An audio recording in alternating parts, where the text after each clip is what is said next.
Hello，大家咁啊，5月4號啦，咁啊11場賽事，咁啊休息咗一個禮拜啦，咁啊同大家講翻嘅嚇。咁啊嗱，今日咧第一場因為新馬關係啦，所以賴埋咧第二場咧同大家咧分一分析、拆一拆局嘅。咁啊另外啦，咁啊亦都今日咧都好多咧。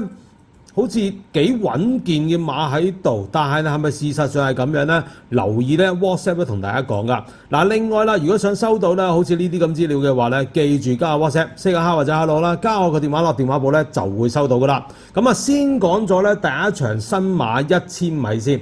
嗱，呢場馬咧其實咧又係啦，見到運身解數啦，4號不勞而獲呢啲馬啦。咁當然啦，步速之下咧。按道理咧，1號運身解數咧，應該都好順利放得出嘅。因為咧，如果同場咧有速度嘅馬咧，真係唔好見得多。頂多咧都係9號嗰隻咧美洲狼咧係有機會咧擺前走，因為咧佢4月28號咧都試過咧擺前面走嘅。嗱，但係咧，如果咧睇翻咧1號嘅運身解數咧，上一次咧贏馬咧，雖然好似贏個短頭咁嚇，咁啊差少少咧比不勞而獲感覺。但係咧留意到咧潘頓咧喺最後200米咧係看似以為自己贏硬之際，因為咧不勞而獲咧同佢咧同一條飽線嘅，咁啊佢係留到最後啦。但係咧潘頓咧去到咧百零米咧有少少警覺性喎，望下電算機，咁啊反光見到隻不勞而獲追上嚟啊，咁啊隻不勞而獲咧差少少咧真係追到佢。嗱，要知道咧一匹馬咧原本咧撳住韁繩。然後咧再發力咧都需要時間啦，正所謂法拉利啊，去到100米啊、100米啊都要幾秒啦，係咪先？更何況隻馬咁啊！呢匹運身解數贏完馬之後咧，最特別咧仲係要咧潘頓咧過檔2課喎。嗱，照計呢啲新馬贏完都唔係好使理㗎啦，再出咪添食，冇理由咁樣嘅。所以呢隻運身解數咧，我估計咧佢今次咧繼續會搏實嘅。咁當然啦，睇到呢場馬咧本身咧就9隻馬跑。但係咧又退出咗隻咧7號嘅隨我同來，咁啊加入咗一隻咧特別啲嘅馬啦，就係8號呢匹咧知道穩勝。嗱，呢匹知道穩勝咧就最特別咧就試完一課集咧就出。嗱，好少咧啲新馬咧就咧試完一課集咧就即刻出嘅啦。咁當然啦，呢啲啦又係咧沈澤成嗰啲揀手貨啦，喺外面咧一早做好功夫啦。嗱，呢隻馬咧亮相時咧咁啊試跑咧，亦都咧時間咧都幾好下嘅。嗱，再加上咧個血統雖然咧個父系咧就唔係話即係好年青啊，好壯年嘅山啦嚇。但係呢匹知道穩勝咧，如果結合血統嚟講咧，都算係一隻咧早熟馬嚟嘅。咁我睇咧呢場馬真係咧1號嘅運身解數啦，4號不勞而獲啦，同埋8號知道穩勝咧，呢3隻馬鬥啫。咁當然啦，1號運身解數咧贏咧應該係正常嘅，都係拖呢隻。不勞而獲同埋知道穩勝冇乜點樣特別嘅，因為咧始終呢場馬咧都係1000米。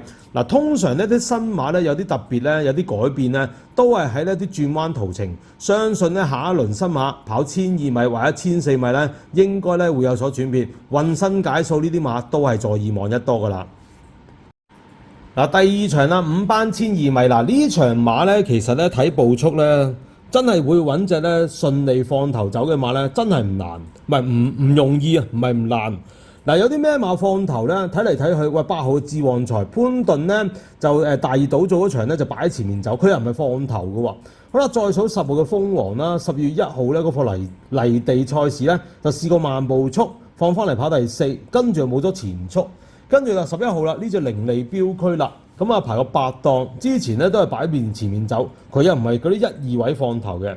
話較為好嘅13號前鋒啦，上一次排個3檔，慢步速底下喺前面咧走翻嚟有野馬喎。嗱，但係嗰個時速咧，我相信咧就好難咧再跑多次嚇。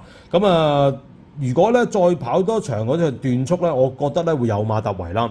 嗱，呢場馬咧暫時咧大熱門咧就係落在喺9號嘅有心意。嗱，其實咧呢場馬都幾咁混亂下嘅。首先咧就係咧步速方面啦。嗱，前鋒照計上一次贏完馬之後，大家知佢放頭啦，咁冇理由咧會成為冷門啦。嗱，香港就係咁特別嘅啦。咁啊贏完馬越贏就越冷。諗啊港馬嗰時大概係17倍左右。嗱，但係咧嗰啲咩文明復星啊、降班移林啦嚇，咁啊跑咗2場咧5班，上一次跑過第2，今次咧排過11檔，喂佢咧10幾倍嘅喎，咁會唔會話因為冇步速底下咧係驚咧走咗出面咧？喂，其實咧如果呢場馬咧嗱坦白講，如果正常步速，唔好計步速啊，純講馬嚟講咧，2號夢幻進區咧就確實咧真係有咧可以即係優先處理。嗱，最少咧佢咧對上2月19號、3月15號、4月2號咧都分別咧跑到嗰隻2啦、第3啦，用唔同嘅騎師。咁今次咧蔡明紹輸完之後咧，飛登博失咗啦，12倍打到落配開跑啦，咁換上布文，話照計嚟講咧，呢匹馬咧就一定係搏命嘅。嗱，不過問題咧就考慮到個就係7檔啦。嗱，呢場馬冇馬快貨，布文排咗7檔，咁當然啦，布文最擅於咩啊？揾窿捐㗎嘛，係咪先？所以呢隻夢幻進區咧，正路嚟講咧，係咧，如果係較為熱咧，我覺得咧較為搏殺機會較大咧，就係呢匹咧夢幻進區，同埋咧方家柏啲馬咧。通常跑開咧就好少話再操多貨嘅，佢竟然咧布文咧拍信心星咧拍多貨草集。嗱，相信咧夢幻進區咧真係會搏殺嘅嚇。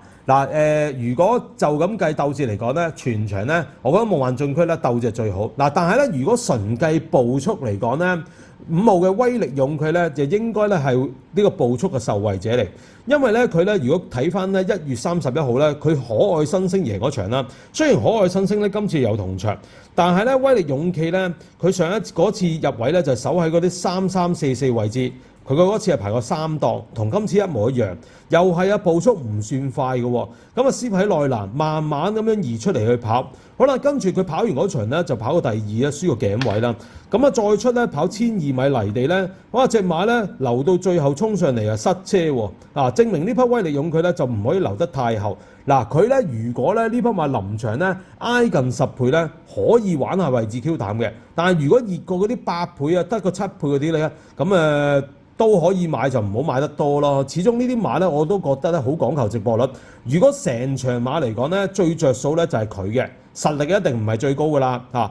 排個3檔，如果佢跑翻輸俾可愛新星嗰場咧，就算贏唔到頭馬咧，我覺得3架一直咧可以預佢咯。呢隻位置 Q 膽咧就可以留意啦嚇。咁當然啦，頭先我講隻夢幻進區咧係最有實力、最有機會贏嘅，不過咧係驚佢個7檔咧發揮到唔到啫嚇。呢場咧就係第2場5班1200米嘅分析，最重要咧係估唔到咧呢場馬咧係邊隻馬會快貨，尤其是咧好多隻實力馬，例如嗰啲1號嘅文明福星啊、可愛新星啊、有心意啊，甚至乎旋風飛揚呢啲有實力嘅馬咧，全部都係後上嘅，究竟會點跑不得而知。不過咧，如果計咧檔位嚟講咧，咁呢個咧係最重要嘅一環啦嚇。咁好啦，祝大家贏多啲啦！今個禮拜會正常拍翻片俾大家㗎。